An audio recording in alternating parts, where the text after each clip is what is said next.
안녕하세요. 글로벌 리스크 책의 조의준입니다. 연휴 잘 보내셨는지 모르겠습니다. 오늘 저는 우리 연휴 기간에 일어난 미중의 정말 폭발적인 세력 경쟁에 대해서 한번 알려드리고자 합니다. 지금 연휴 기간 중에 국제 뉴스가 사실은 우리 귓가에 크게 들리는 것들은 없었는데 전부 다 주식이 어떻게 됐느니, 금값이 어떻게 됐느니 이런 얘기만 많았는데요. 그 미중의 그 신경전이 거의 폭발하는 사건이 있었습니다. 그게 뭐냐면 미국이 중국이 우회로 얻을 수 있는 반도체나 이런 거를 틀어막는 조항을 연휴 직전에 발표하니까요. 그래? 중국이 진짜 화가 난 거죠. 그때도 보복을 다짐했습니다만 이번에는 중국이 제대로 칼을 꺼내드렸습니다. 그러면 우리한테서 나가는 모든 희토류를 우리도 막을 수 있는 조항을 만들겠다. 그리고 거기에 따라 너희들에게 보복을 하겠다라고 공언을 한 겁니다. 이제 단 1g이라도 미국으로 들어가는 반도체에 들어가는 것든지 뭐든지, 그다음에 무기에 들어가는 거라든지 희토류에 단 1g에도 중국산이 섞여 있으면 중국이 보내지 못하도록 규정을 만들어 버린 겁니다. 완전히 이제 서로의 목줄을 잡고 칼만 찌르기 직전인 상황까지 간 건데요. 그 소식 한번 알아보도록 하겠습니다. 먼저 그 전에 미국에서 연휴 전에 했던 걸 한번 더 말씀드리겠습니다. 이거 저희가 저번에도 말씀을 드렸는데 굉장히 큰 뉴스였습니다. 그렇지만 일반인들한테 와닿지 않기 때문에 제대로 보도가 안 된 건데요. 미국이 제재 규정에 전면적인 50% 룰을 도입했습니다. 미국의 재무부 제재에서는요, 그 50% 룰이 도입돼 있습니다.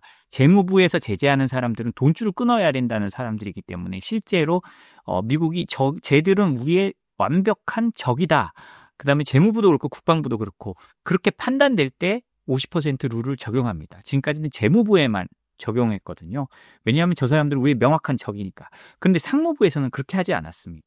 이 50% 룰은 우리가 명확한 적이라고 제재한 사람들이 지분을 50% 이상, 그러니까 대주주인 경우에 쟤들도 자동적으로 제재하는 그런 룰인데요. 재무부는 우리가 끊어야 될 악들, 그리고 우리가 돈줄을 막아서라도 말려 죽여야 될 거라고 하기 때문에 재무부 제재에 그 50% 룰을 적용했는데 이번에는 상무부 제재에도 이걸 적용한 겁니다. 근데 상무부는요, 우리가 꼭 사회 악이라고 해서 제재하는 게 아니라 우리의 기술을 탈취할 수 있고 우려가 있고 우리 기술을 따라잡을 수 있는 우려가 있는 그런 사람들도 미국은 상무부의 그 엔터티 제재 대상에 올립니다. 이거는 어떤 금융적 제재랑 요즘에 같이 가기도 하지만 보통은 얘랑 거래하지 마. 우리가 거래하지 말라고 우리가 빨간 딱지 붙여놓은 애야. 얘랑 거래하면 우리가 너희들과도 거래하지 않을 거야. 이런 류였습니다. 그런데 이제는요, 이 빨간 딱지 붙여놓은 애가 50% 이상 투자한 그 기업들도 우리가 똑같이 제재 대상으로 할 거야 라고 한 겁니다. 그럼 그게 어떻게 되는 거냐? 맞습니다. 자회사나 투자회사까지 모두 다 빨간 딱지를 붙여버리겠다라는 걸 보여주는 거거든요. 이게 굉장히 무서운 거는 중국의 그 빨간 딱지 붙은 회사들, 예를 들면 화웨이도 그렇고요.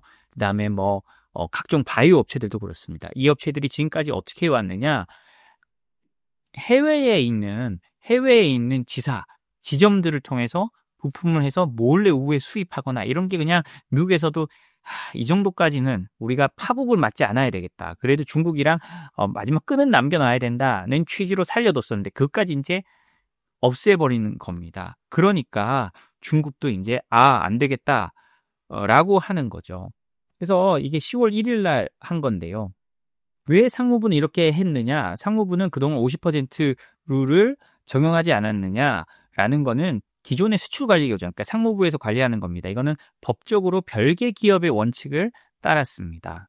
그러니까 지분 여부에 상관없이 법인이 다르면 아주 법적으로 달랐다는 거죠. 근데 이제 그러니까 수출관리규정 이 EA 아래도 재무부와 똑같은 규정을 들고 와가지고 이제 보다 명확한 기준, 이제 완벽하게 이제 봐주는 거 없다라는 걸 명확하게 한 겁니다. 그리고 이렇게 어떻게 되느냐?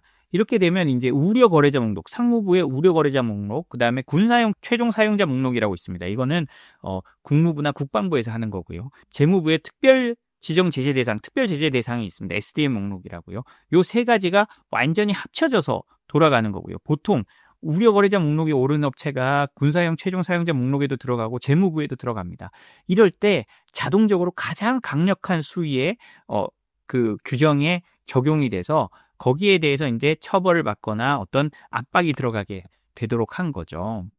그러면서 미국은 어떻게 했느냐? 엄격 책임의 원칙도 적용했습니다.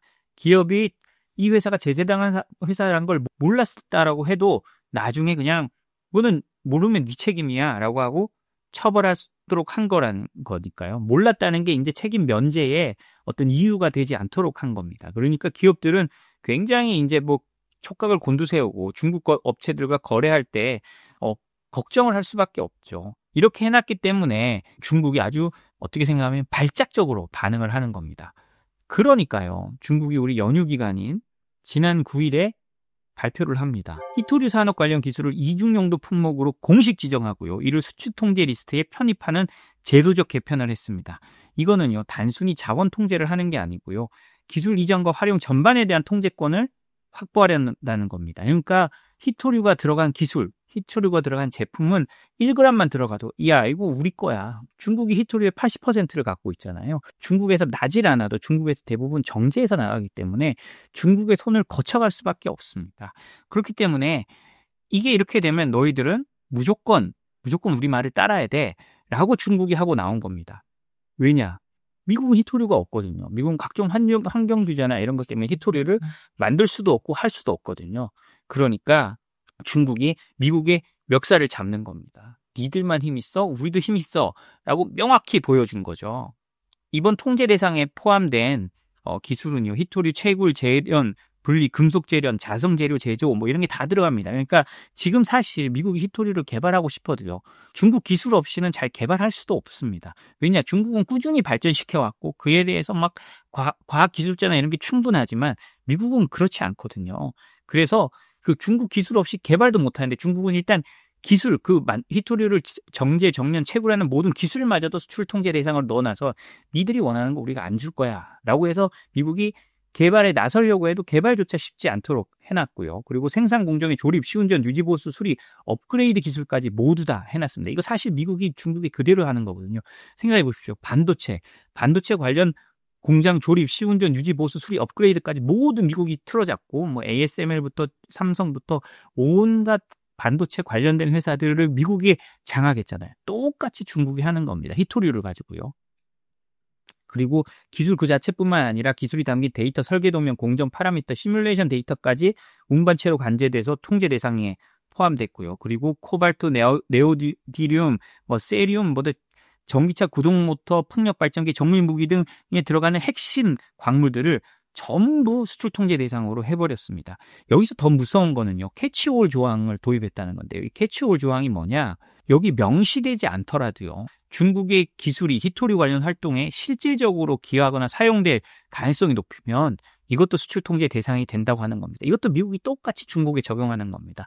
꼭 우리가 이렇게 명시하지 않더라도 캐치올 조항에 들어가면 캐치올 조항에 따라서 의심되면 무조건 우리가 단속할 수 있다라는 건데요. 이걸 중국이 하는 겁니다. 그리고요. 기술 수출의 개념도 확장됐는데요. 중국 내에서 외국인에게 기술을 제공하는 간주 수출 개념을 포함해서 이런 것들 하기로 했다는 간주 수출이 뭐냐면 지금 미국에서 똑같이 간주 수출이라는 걸 가지고 연구소에서 중국 사람들 내쫓고 있습니다. 이 연구소에서 사용하는 것이 최첨단의 미국 기술일 경우 그거를 연구소에서 보여주는 것만으로도 중국에게 기술을 넘겨주는 거다라고 해서 미국 랩실에서 다 내쫓고 있죠. 또 아이러니한 건 AI 같은 최첨단에서 중국 인력들을 다 데려와서 거기서는 또 특별 허가를 받아서 일하게 하고 있다는 건데요. 그 사람들이 또 다시 중국으로 돌아가잖아요. 이런 거 보면 미국은 자신들이 없는 기술을 할 땐 중국 사람들이 쓰지만 그렇지 않은 경우 그리고 정말 민감한 핵부터 시작해서 요즘 이제 점점 AI, 바이오 이런 데에서 대학에서는 전부 다 중국 사람들을 내쫓고 있습니다. 그거를 똑같이 중국이 하겠다는 겁니다. 자신의 랩실이나 자신들 기업 연구소에서 외국인들이 자신들이 비밀이라고 생각하는 중국에서 최고 기술이라고 생각하는 거를 외국인들이 연구하거나 보지도 못하게 하겠다는 거거든요. 그리고 해외에서 이루어지더라도 그게 중국 기술일 경우에는 모두 허가 대상이라고 하는 겁니다.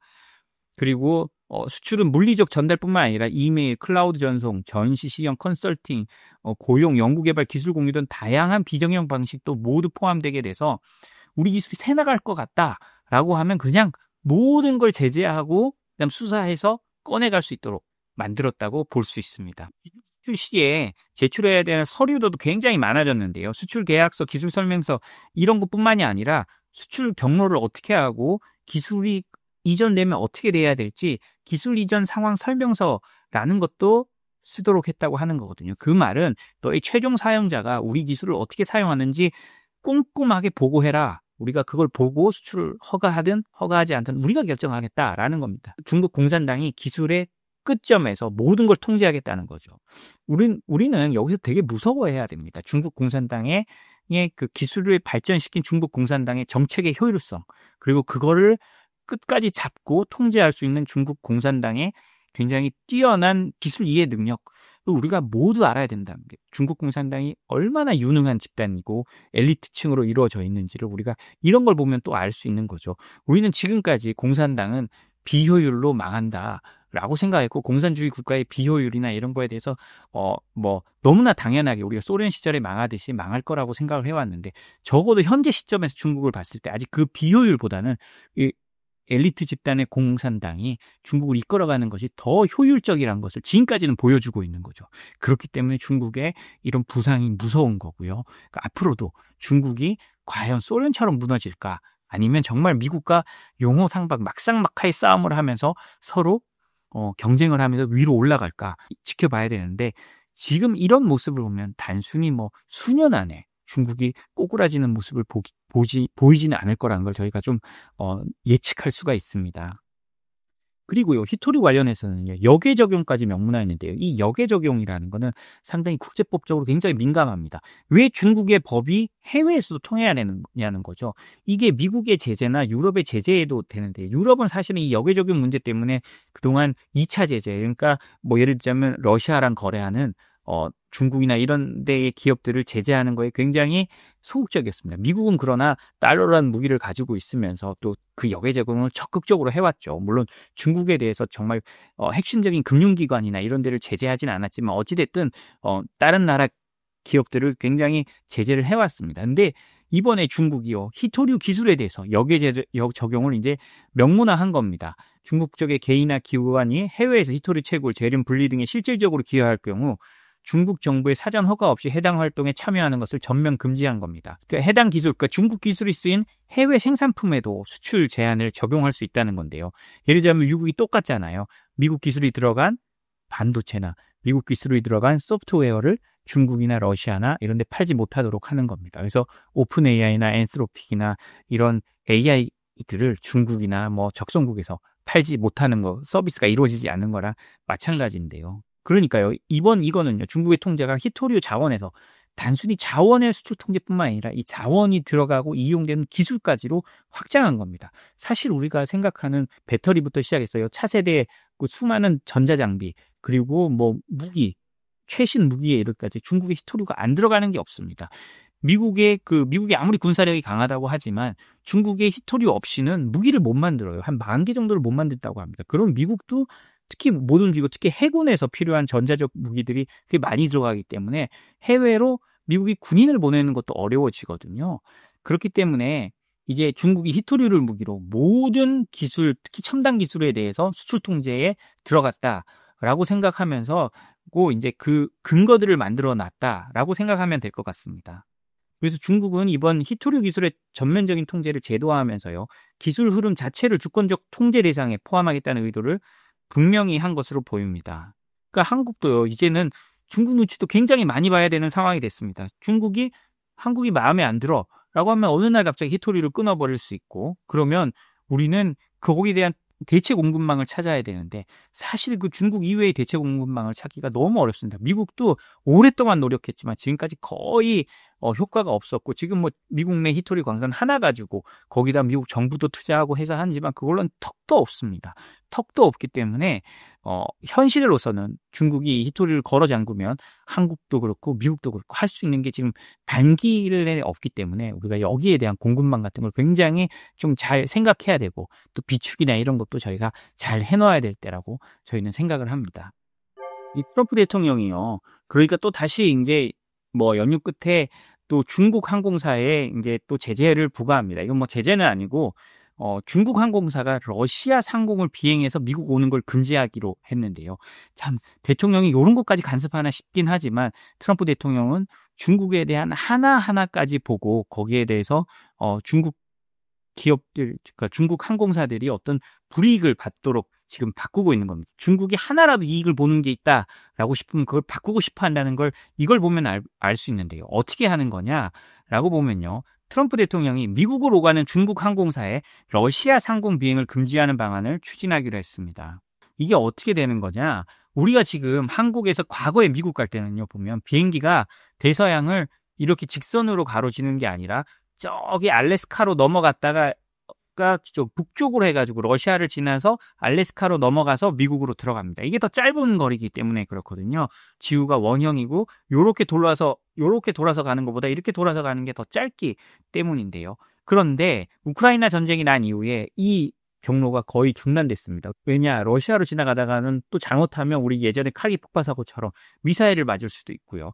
그리고 러시아를 제재를 해야 되기 때문에 러시아의 어떤 이득이 돌아가는 거는 무조건 맞기 때문이죠. 그래서 미국은 이제 동아시아로 올 때 한국도 마찬가지였습니다. 이렇게 러시아를 통과하지 않고 그냥 이렇게 더 오래 걸리더라도 직선으로 돌아갔었죠. 그런데 예외가 있었습니다. 중국은요, 그런 말 안 듣고 그냥 이렇게 러시아를 통해서 지금까지 자유롭게 오가고 있었던 거거든요. 그러니까 트럼프 대통령이 보기에 너무 괘씸한 겁니다. 중국 항공사들의 러시아 경유 운항이 불공정 경쟁이라고 하는 거예요. 얘들만 짧은 길로 다니고 연료나 이런 거에 대해서 이득을 본다라고 하는 겁니다. 지금도 보면 중국 항공사들이 유럽 갈 때 훨씬 더 빨리 가거든요. 왜냐하면 러시아를 통해서 가기 때문에 그렇습니다. 근데 미국도 마찬가지였던 거거든요.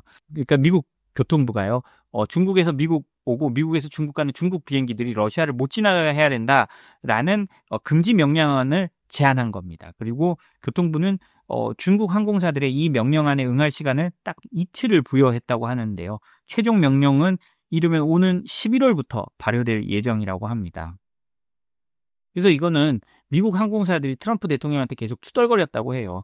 왜 우리는 러시아 상공을 통과할 수 없는데 중국 항공사들은 그렇게 할 수 있기 때문에 가격적이나 이런 데 너무 메리트가 있다. 그러니까 우리가 경쟁하기 어렵다라고 하니까 트럼프 대통령이 그래, 그러면 미국 오는 중국 항공사들은 러시아 못 오게 하지 뭐, 이런 식으로 했다고 합니다. 그래서 이런 것만 봐도 트럼프 대통령이 중국의 이득이 돌아간다라고 한다고 하면 아주 작은 것부터라도 일단 손을 대고 본다라는 걸 알 수 있는데요. 그럼 우리는 그럼 이때 어떻게 해야 되느냐가 또 나옵니다. 우리는 뭐 미국과도 교역을 하고 중국과도 교역을 하지만 제가 여기서 늘 말하지만 전 세계의 이제 공급망은 점점 더 갈라져 가고 중국 공급망, 미국 공급망 이렇게 나뉘어 가는데 우리는 어쩔 수 없이, 그리고 우리의 경제적 이득을 보더라도 미국 쪽 공급망에 들어가는 게 좋습니다. 그럼에도 불구하고 우리는 중국과도 계속 교역을 하는 이런 미국 측 공급망 중에서도 중국과 말이 통하는 그런 나라가 돼야 되죠. 그런데 그것이 마치 우리가 중국에 이익을 주는 듯이 보인다면 이게 꼭 트럼프 때만 한정되는 것이 아니라 이 세계적인 대분기가 시작됐기 때문에 그 다음 대통령도 그렇고 다음도 그렇고 여기에 우리가 이쪽 편에 서 있다는 걸 명확하게 보여주지 않는다면 우리는 오히려 이런 제재에 그 미국이나 이런 서방에 있어서 제재를 받는, 그리고 서방에서 좀 밀려나면 밀려날수록 우리는 오히려 중국과 더 많은 경쟁을 해야 하는 그런 처지에 몰릴 수 있다는 걸 저희가 알아야 하고요. 이런 걸 볼 때 우리가 정말 미국하고 중국과의 관계에서 정말 현명하게 대응해야 된다. 미국은 중국의 비상을 단 하나라도 원치 않는다라는 걸 또 다시 한번 깨닫는 지점이 아닌가 싶습니다. 네, 오늘 저희가 준비한 소식은 여기까지입니다. 저희 소식이 도움이 되셨다면 구독, 좋아요, 알림 설정 부탁드립니다. 감사합니다.